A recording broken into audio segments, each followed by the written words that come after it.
sure it makes good contact on the bottom, basically. Right. Make sure you're nice and flat. Don't do that. Is that where fishing experience comes in? Right. Right there.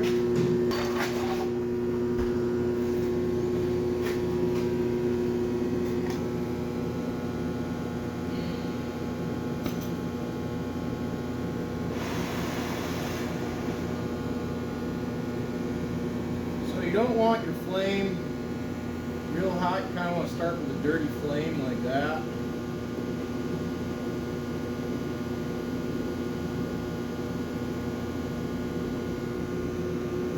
Just kind of get it hot. And before you take your torch anywhere near your battery, so since these are all filled up like this, Right.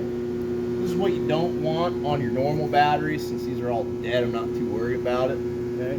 But gases will get trapped underneath that. And that's what causes it to pop. So make sure that water level is below the top, and then you kind of just give it a quick blow. Just clear it out before you hit it. If you don't, like I said, it'll kind of pop on you. But Right. I'm going to take that flute down a little bit here.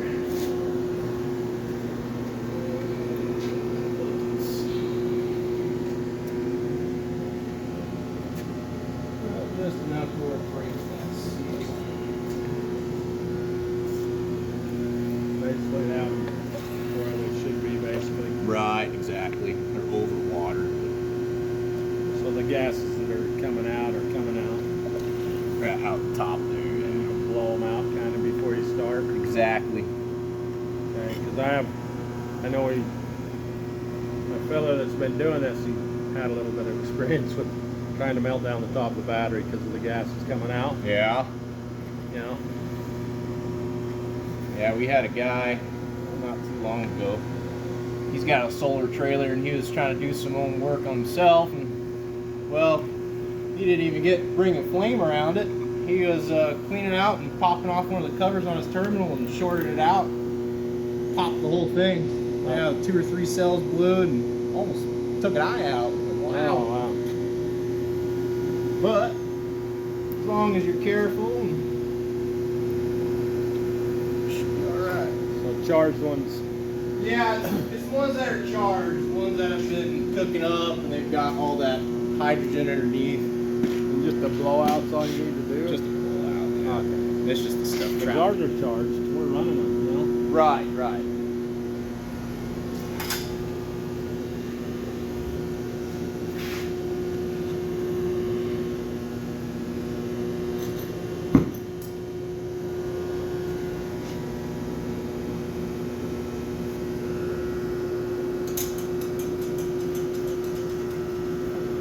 But you get a little bit of lead, and if your terminals are raised or if there's a little bit of a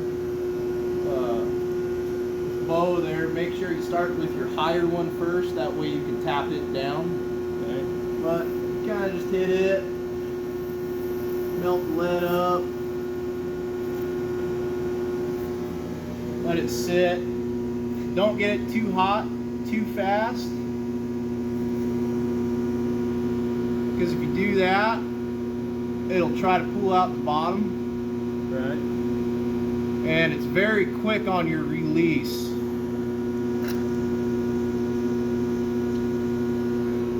But show you, that's about how you want to start. Kind of melt it down. It'll draw in some of the wall there, you see. Right. Now it's holding itself together. Now you let that sit, or you move on to another one. Right.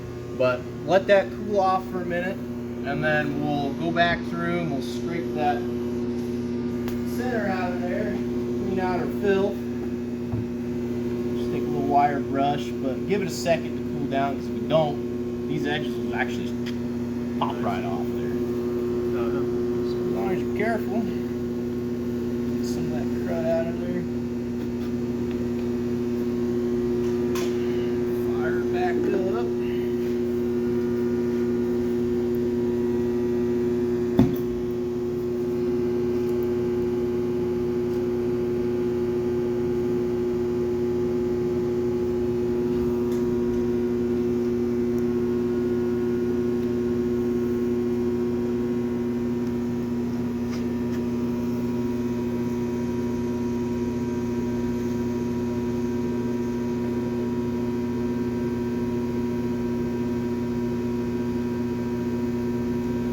get it too hot, too long,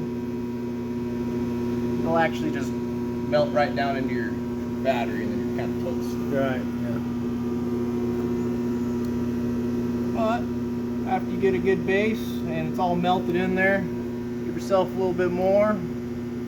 Work with there. Heat that back up. Let it sit. And it's just a process.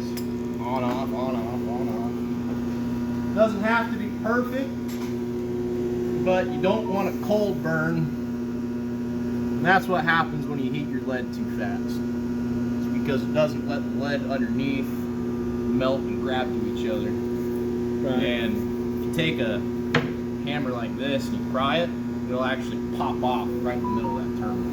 And then you gotta do it all over again.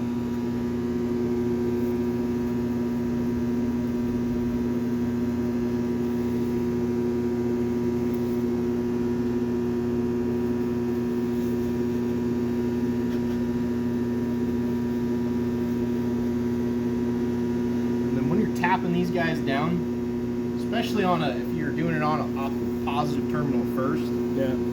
Really let that lead cool before you start. Okay. Because the positive terminals on batteries are a lot softer than the negative terminals are. Yeah.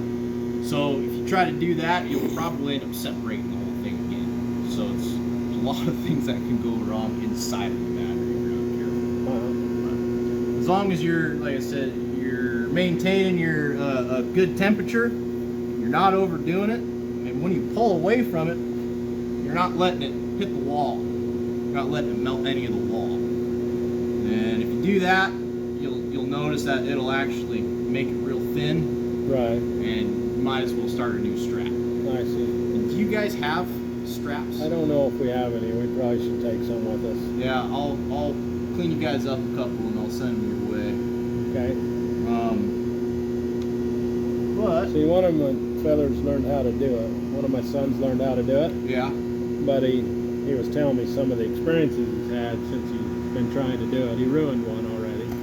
Ruined his sail, and a few things. Had to redo a couple things like you're talking about. Right. And anyway, he had some straps, but I don't know if he has any now because he's done a few mistakes too, right?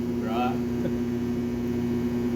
So you kind of make it bond down in there, but you don't want it to melt down too much. Exactly. Yeah. You just take it real slow. That way you can work layer by layer and make sure that they're all connecting together. Because if you go too fast and you leave an air pocket in the middle, that can be real dangerous.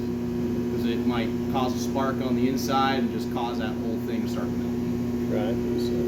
So shorts are real bad inside of that strap. I imagine you're trying to do the whole layer. Exactly. Make a whole layer like that. Make sure none of your edges. Like a propane torch, is it hot enough? I'm just curious. Or is the gas is wrong? Well, I have one of these, so it don't matter. But propane I wouldn't recommend because you can't really control how hot that sucker gets like you can with oxyacetylene. And it's a little bit more of a focus. And it's more of a flame that goes like this instead of a focus point. Focus point where you can. Exactly. But halfway through our strap here, if you want to come take a look at this guy, that's what she should be looking like. Nice and connected all the way around, nice even pool. Right. And then after you get the full base connected, the rest of it will go actually a little quicker because now you're not so worried about connecting and making sure all that lead burns up on the bottom. Now you can just start working your way.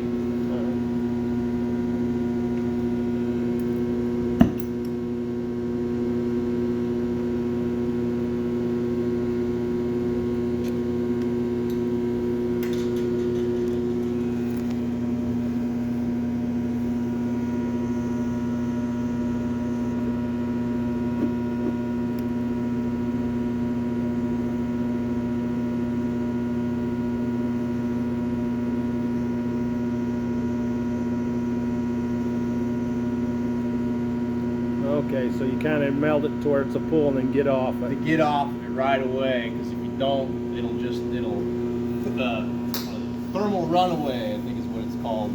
When it won't cool down, it just keeps heating, and then it just pukes out on you, and it looks ugly. But it doesn't have to be perfect. You know, you can add a little bit more lead and even that off, or you let it cool down for a minute and just take your torch and then just even it off itself. Right.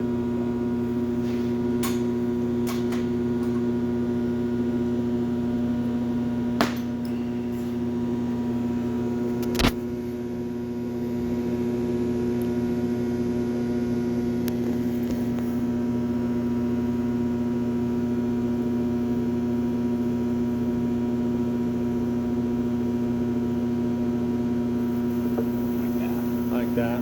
Just like that. Will it kind of come from the top or inside? So it'll actually pour off from the tops, outside there. Yeah. and it'll just run down the sides. If you're not careful, you know, of course, it'll blow out the bottom.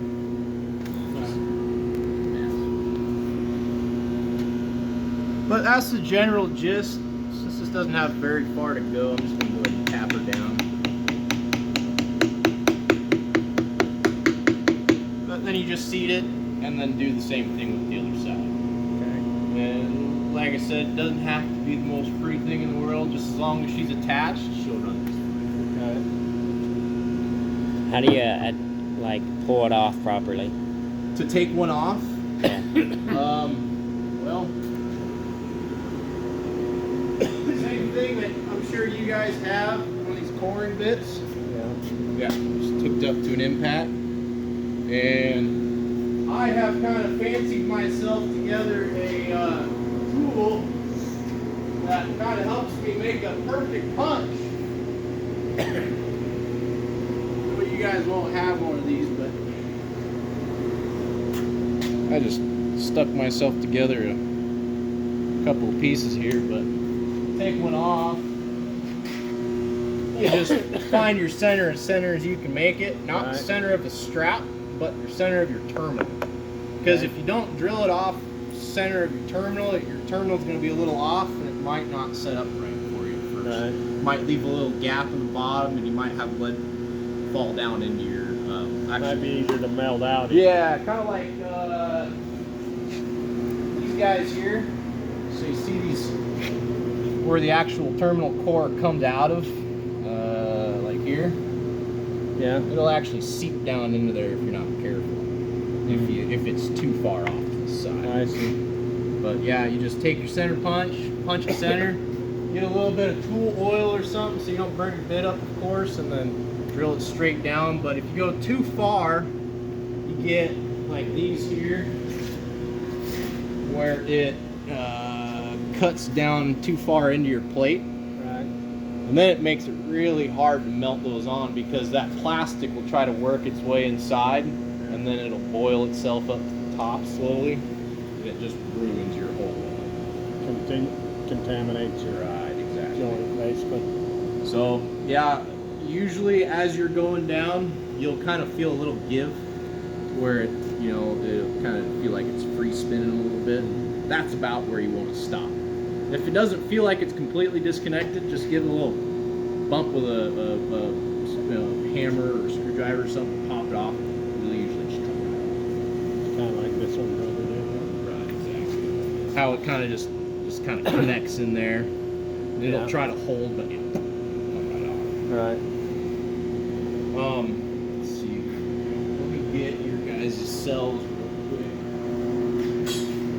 Up there. But yeah, that's the general gist of it. There's really not a whole lot to it other than just take your time. Be real slow with it. Don't rush it. Yeah. Awesome. Thank you. Absolutely. Very good.